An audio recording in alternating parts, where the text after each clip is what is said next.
அமெரிக்காவுக்கோ கனடாவுக்கோ ஐரோப்பிய நாடுகளுக்கோ செல்ல விரும்பினால் அனுப்ப மாட்டோம்.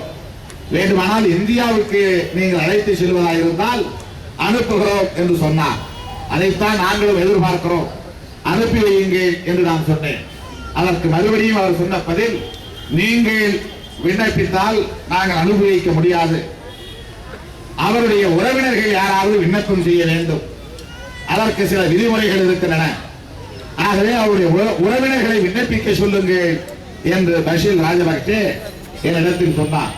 அதன் அடிப்படையில் முசிறியிலே தங்கியிருக்கக்கூடிய மருத்துவர் ராஜேந்திரன் என்பவரை தொடர்பு கொண்டு அவர் மூலமாக கனடாவிலே வசிக்கிற மேதகு பிரபாகரன் அவர்களின் சகோதரி வினோதி அவர்களுக்கு தகவல் தெரிவிக்க சொன்னேன்.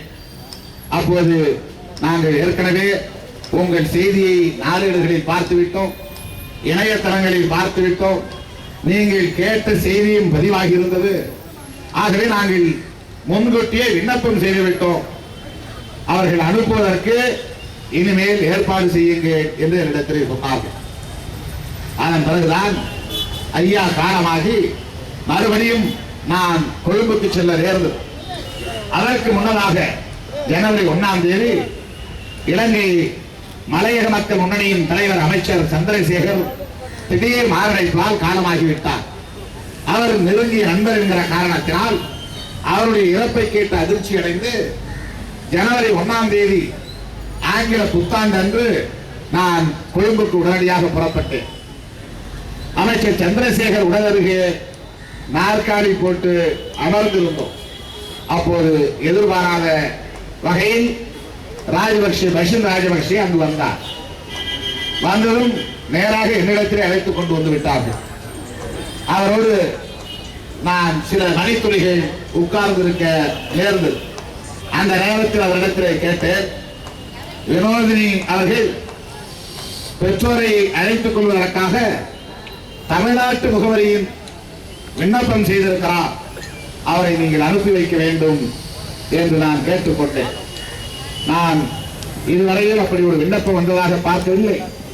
அப்படி விண்ணப்பம் வந்திருந்தால் உரிய நடவடிக்கைகளை நான் மேற்கொள்கிறேன் என்று சொல்லிவிட்டு அவர் விடைபெற்றுக் கொண்டார். ஆக அந்த அழைப்பின் பேரிலே அவர்களை அனுப்பி வைப்பார்கள் என்று எதிர்பார்த்திருந்த போதுதான் ஐயா வேலுப்பிள்ளை அவர்கள் ஓரிரு நாட்களுக்குள்ளாக அல்லது ஒரு வாரத்திற்குள்ளாக 10ஆம் தேதி காலமாகிவிட்டார். அதன் பிறகு யாரை தொடர்பு கொள்வது, எப்படி தொடர்பு கொள்வது என்று தெரியாமல் விழித்திருந்த போதுதான் ஒரு நாள் சிங்கப்பூரில் இருந்து எனக்கு ஒரு தொலைபேசி அழைப்பு. தமிழ்நாட்டை சார்ந்த நண்பர், தமிழீழ ஆதரவாளர், தமிழ் தேசிய உணர்வாளர், தமிழ் வரையான் என்கிற நண்பர் என்னிடத்திலே பேசினார். தலைவர் அவர்களே, அம்மாவோடு தான் நாங்கள் இருக்கிறோம், அம்மா சென்னைக்கு வர விரும்புகிறார், அதற்கான ஏற்பாடுகளை செய்கிறோம், அவரை வரவேற்று உரிய மருத்துவம் அளிக்க நீங்கள் ஏற்பாடு செய்யுங்கள் என்று என்னிடத்திலே சொல்லிவிட்டு உடன் இருந்த உதவியாளரிடத்திலே தொலைபேசியை கொடுத்தார். அந்த உதவியாளராக இருந்த பெண்மணி, அண்ணா நீங்கள் அதற்குரிய ஏற்பாடுகளை செய்யுங்கள், நாங்கள் விசா வாங்கியதும் உங்களுக்கு தகவல் கொடுக்கிறோம் என்று சொல்லியிருந்தார்கள். நான் அவரோடு காத்திருந்தேன், எதிர்பார்த்திருந்தேன்.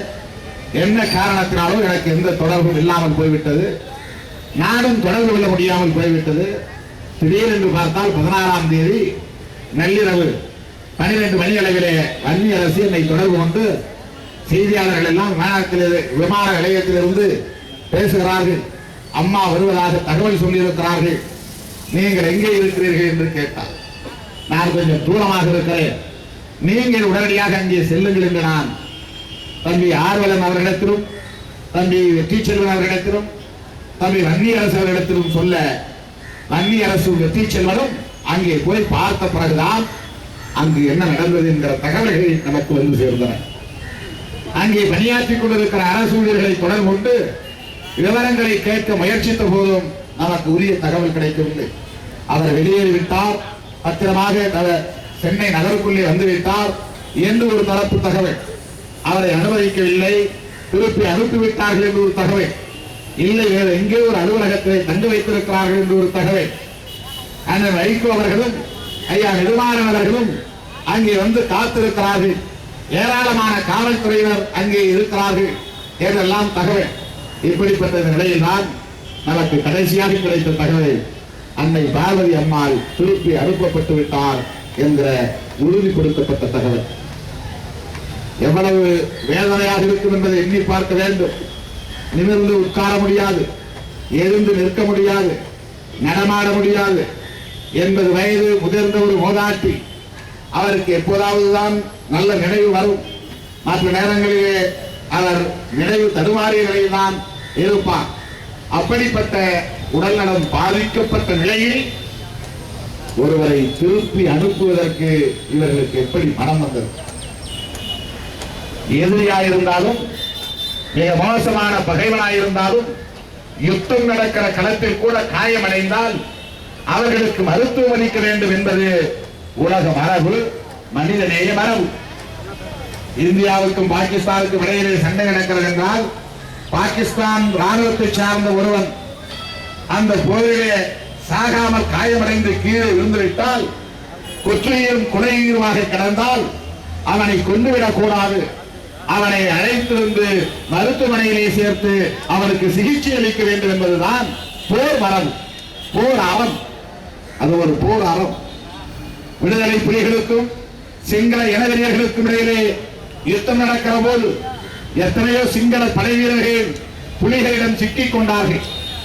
அவர்களை எல்லாம் பத்திரமாக கொண்டு போய் பாதுகாப்பான இடத்திலே வைத்து அவர்களுக்கு மருத்துவம் அளித்து உணவு கொடுத்து உடை கொடுத்து பாதுகாப்பாக வைத்திருந்து ஒப்பந்த காலத்திலே திருப்பி அனுப்பியவர்கள் தமிழீழ விடுதலை புலிகள்.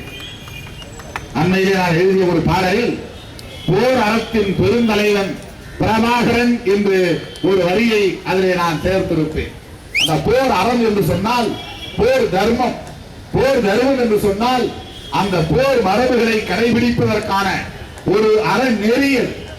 அதை உலகத்தில் ஒரு விடுதலை போராட்டத்தில் கடைபிடித்த பெருந்தலைவன் ஒருவர் உண்டு என்று சொன்னால் தமிழீழ தேசிய தலைவர் மேதகு பிரபாகரன் அவர்கள்தான். அப்படி போர் மரபுகள் இருக்கின்றன. யுத்த களத்திலேயே இப்படித்தான் நடந்து கொள்ள வேண்டும் என்பது ஒரு மனிதநேய மரபு, உலக மரபு, சர்வதேச நெறிமுறைகள் அவ்வாறு கடைபிடிக்கப்படுகின்றன. ஆனால் இன்றைக்கு தமிழீழ தேசிய தலைவர் மேதகு பிரபாகரன் அவர்களின் தாயாரை ஒரு சாதாரண எச்சரிக்கை சுற்றறிக்கையில் அவர் பெயர் இருக்கிறது என்கிற காரணத்திற்காக அதிகாரிகள் திருப்பி அனுப்பியிருக்கிறார்கள். அந்த நள்ளிரவும் விடியற்காலையும் என்ன செய்தி என்றால், கருணாநிதி திருப்பி அனுப்பிவிட்டார், கருணாநிதி திருப்பி அனுப்பிவிட்டார்.